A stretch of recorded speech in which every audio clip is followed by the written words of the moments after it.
Saya dulu waktu Ibunda Jokowi meninggal. Malamnya dia datang melayat dan ketemu Jokowi yang di sampingnya pas ada Menkes Terawan. Temanku nanya ke Menkes Terawan, kok jarang muncul di publik sekarang? Yang jawab malah Pak Jokowi. Kalau dia muncul di publik, apapun yang dia katakan pasti dipelintir media dan dia dibully. Saya minta Menkes tidak perlu tampil lagi supaya tidak ada keributan dan kita fokus pada penanganan kesehatan. Menteri Kesehatan Terawan Agus Putranto memang kontroversial. Tahun 2018 lalu dia diserang Ikatan Dokter Indonesia atau IDI karena terapi cuci otak yang dilakukannya. Terapi cuci otak Dr. Terawan ini memang beda dengan yang selama ini dilakukan oleh para dokter. Ia melakukan flushing supaya peredaran darah di kepala lancar. Dan apa yang dia lakukan selama ini menyelamatkan banyak nyawa sehingga banyak pejabat dan tokoh yang berobat ke dia daripada ke luar negeri. Salah satunya adalah AM Hendro Priyono, mantan kepala BIN yang ada di barisan terdepan membela Dr. Terawan dari serangan Ikatan Dokter Indonesia. Dengar-dengar sih, proses cuci otak Dr. Terawan biayanya murah. Kalau selama ini untuk penyembuhan stroke di rumah sakit ataupun di dokter, pasien bisa habis ratusan juta rupiah. Dokter Terawan cuma mematok biaya operasional 10 juta rupiah saja. Mungkin itulah yang membuat Dokter Terawan dibilang melanggar kode etik kedokteran karena dituding pengobatannya tidak ilmiah. Lucunya, di saat IDI ramai-ramai menyerang Dokter Terawan, Jokowi malah mengangkatnya sebagai Menteri Kesehatan. Sudah Menkesnya kontroversial, presidennya ternyata lebih kontroversial. Jokowi merasa cocok dengan pandangan Dr. Terawan terhadap mahalnya biaya rumah sakit dan obat-obatan di Indonesia ini yang sangat memberatkan BPJS. Pandangan bahwa ada kong kali kong antara dokter dan pihak rumah sakit dengan pabrik farmasi yang menyebabkan obat-obatan di Indonesia mahal ini ternyata bukan hoax. KPK sendiri pernah mengusut transaksi sampai 600 miliar rupiah dari pabrik farmasi kepada para dokter supaya mereka mau menjual obat-obatnya ke pasien.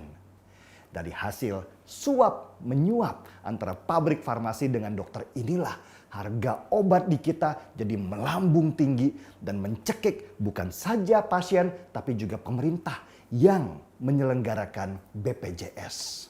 Dan ketika ngobrol dengan Jokowi, Dr. Terawan bicara tentang pengembangan obat tradisional yang murah dari tumbuhan yang banyak di sekitar kita.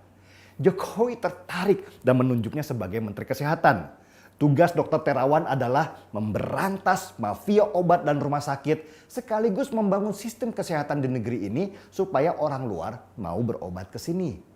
Tujuannya, kalau di Indonesia jadi rujukan orang luar untuk berobat, maka Indonesia akan mendapat tambahan devisa besar.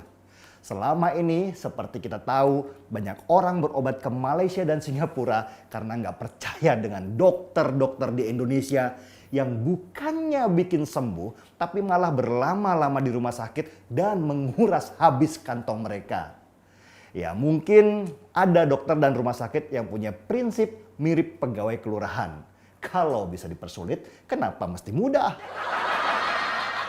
Akhirnya Dr. Terawan pun dilantik jadi Menteri Kesehatan dan kembali IDI meradang lalu menulis surat ke Jokowi supaya tidak melantik Dr. Terawan. Namanya Jokowi, makin ditekan dia makin mantul kayak bola bekel.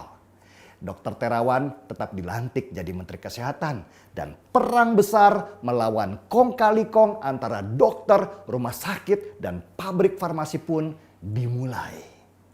Sialnya, gak lama kemudian virus corona yang berawal dari Cina menyebar ke seluruh dunia.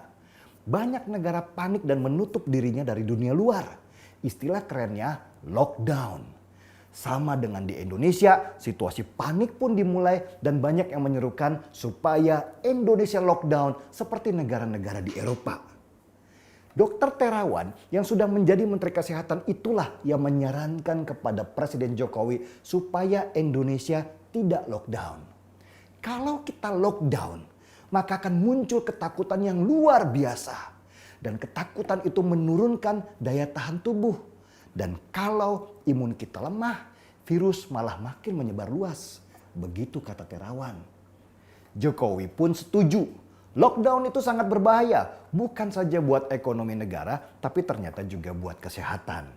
Rumah sakit akan dibanjiri oleh para pasien, sedangkan fasilitas belum siap. Obat virus juga belum ditemukan. Kepanikan akan menyebar dan situasi bisa jadi chaos karena tekanan politik dari mana-mana.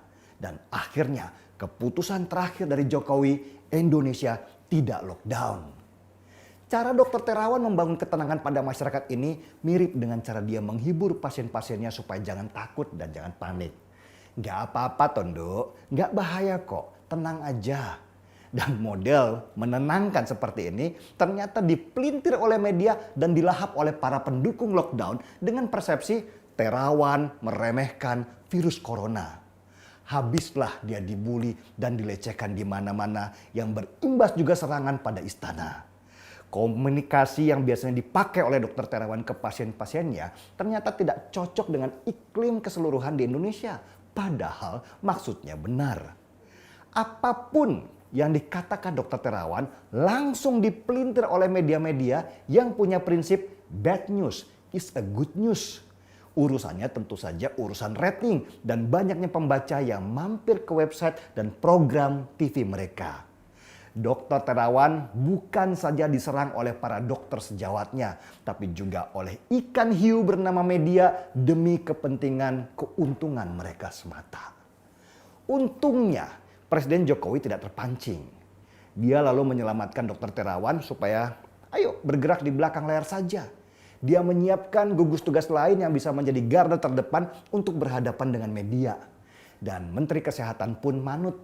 Dia mundur dan sibuk bergerak, berkoordinasi dengan banyak pihak di belakang layar. Sebenarnya kalau saya perhatikan tipikal presiden seperti Jokowi, model seperti Dr. Terawan inilah model kesukaannya sebagai menteri. Tidak banyak bicara, lebih banyak bekerja, dan tidak sibuk cari panggung di media. Ya, model yang sama seperti menterinya yang lain, seperti Pak Basuki Menteri PUPR, Bu Sri Mulyani, dan Luhut Binsar Panjaitan.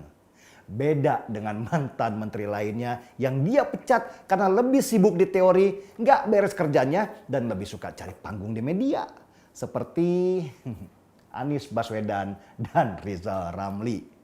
Model seperti mereka pasti nggak lama menjabat, langsung ditendang keluar angkasa.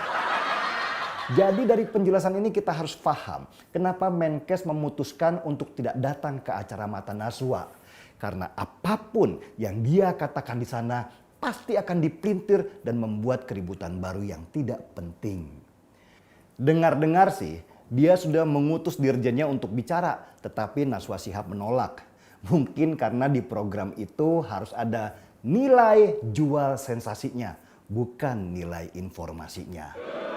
Akhirnya ya Najwa main drama dengan kursi kosong yang jadi ribut itu. Memang sih orang lebih suka bahas sensasi daripada informasi itu sendiri. Itulah kenapa drama Najwa dengan kursi kosong itu menjadi pembicaraan tersendiri. Tapi ya untuk memuaskan Mbak Najwa, saya baru saja dapat video bahwa Menkes Terawan ternyata akhirnya mundur. Mari kita lihat videonya.